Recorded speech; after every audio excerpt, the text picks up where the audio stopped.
Hi అండి, అందరికీ నమస్తే. నేను మీ Swathi. Welcome back to our channel. Telugu వాళ్ళకి పెద్ద పండగ అంటే సంక్రాంతి. అలాంటి సంక్రాంతి అంటే మనందరికి గుర్తొచ్చేది పిండి వంటలు. ఆ పిండి వంటల్లో ఒకటి అయిన అరిసెలు ఈరోజు ఎలా చేయాలో చూసేద్దాం పదండి. ముందుగా రేషన్ బియ్యంని నైట్ అంతా నానబెట్టుకోవాలి. వీటిని శుభ్రంగా కడిగి దుమ్మేం లేకుండా వాటర్ అంతా వంపేసుకొని మిల్ అయినా పట్టించుకోవచ్చు, లేదా మిక్సీ అయినా చేసుకొని పొడి చేసుకోవచ్చు. దీన్ని జల్లించుకోవాలన్నమాట.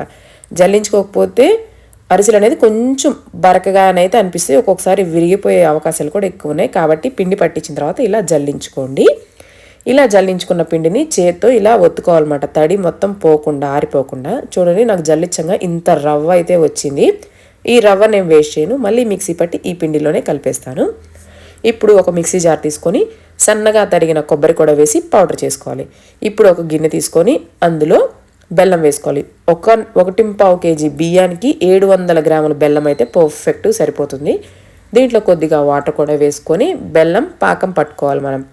ఈ పాకం అనేది మరీ గట్టిగా వచ్చిందంటే అరిసెలు గట్టిగా వస్తాయి, సాఫ్ట్గా వస్తే మరీ సాఫ్ట్గా వస్తాయి. సో పాకంలోనే ఉందన్నమాట అరిసెలన్నీ. ఇలాగా సెమీ సాఫ్ట్గా వస్తే సరిపోతుంది. మనం ఏ ఏ షేప్ కావాలంటే ఆ షేప్ ఇట్లాగా పట్టుకుంటే మౌల్డ్ అయిపోవాలి. అప్పుడు మన పాకం వచ్చేసినట్టు. ఇప్పుడు స్టవ్ ఆఫ్ చేసుకొని మిక్సీ పట్టుకున్న కొబ్బరి పొడి, ఇలాచీ పొడి, అలాగే తెల్ల నువ్వులు కూడా వేసుకొని వీటన్నిటిని ఒకసారి కలిపేసుకోవాలి. ఇవన్నీ కలిసిన తర్వాత దీంట్లోనే పక్కన పెట్టుకున్న బియ్యం పిండిని కూడా కొద్దిగా వేసుకొని ఉండలేమి లేకుండా కలుపుకుంటూ ఉండాలి. ఇక్కడ కన్సిస్టెన్సీ అనేది ఎట్లా అంటే మనకి పట్టుకుంటే చిన్న సైజ్ బాల్ లాగా అవ్వాలన్నమాట. ఇట్లాగా జారిపోకుండా బాల్ లాగా అవ్వాలి. అప్పటి వరకు కొంచెం పిండి అనేది వేసుకుంటూ కలుపుకోండి. నాకైతే కేజీంబావు బియ్యానికి 700 గ్రాముల బెల్లానికి పర్ఫెక్ట్గా అయితే సరిపోయింది, ఎక్కడా మిగలలేదు. దీంట్లోనే పిండి ఆరిపోకుండా కొంచెం నూనె కానీ నెయ్యి కానీ వేసుకోవచ్చు. ఇప్పుడు ఒక గిన్నెలో నువ్వులు వేసుకొని లైట్గా వాటర్ లేదా మజ్జిగ కూడా వేసుకొని నువ్వులను తడిపి పక్కన పెట్టుకోవాలి.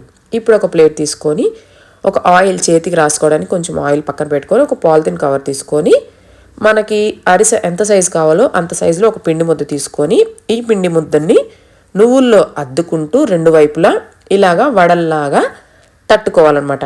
ఇలా వడల్లాగా తట్టుకున్న దాన్ని మనం వేడి నూనెలో వేయాలి. ఇలా వేస్తే అరిసెలు అనేది బాగా పొంగుతూ వస్తాయి. అలా పొంగినాయి అంటే మన అరిసెలు పర్ఫెక్ట్గా వచ్చినట్టు. లేకుండా పొంగలేదనుకోండి, ఎక్కడో మీరు మిస్టేక్ చేసినట్టు. ఇలా అరిసెలు వేసిన వెంబటే బూరెల్లాగా పొంగాలి.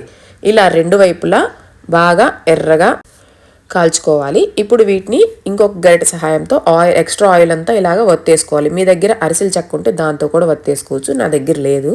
అందుకని ఇలా గరిటె సహాయంతో ఎక్స్ట్రా ఆయిల్ అంతా వత్తేసుకున్నాను. చూడండి, మన అరిసెలు ఎంత సూపర్ సాఫ్ట్గా, చూస్తుంటేనే నోరు ఊరిపోతుంది కదా. సో మీరు కూడా ట్రై చేయండి, మీ ఫ్యామిలీకి కూడా షేర్ చేసి మీకు ఎలా కుదిరేదో నాకు కింద కామెంట్లో చెప్పండి.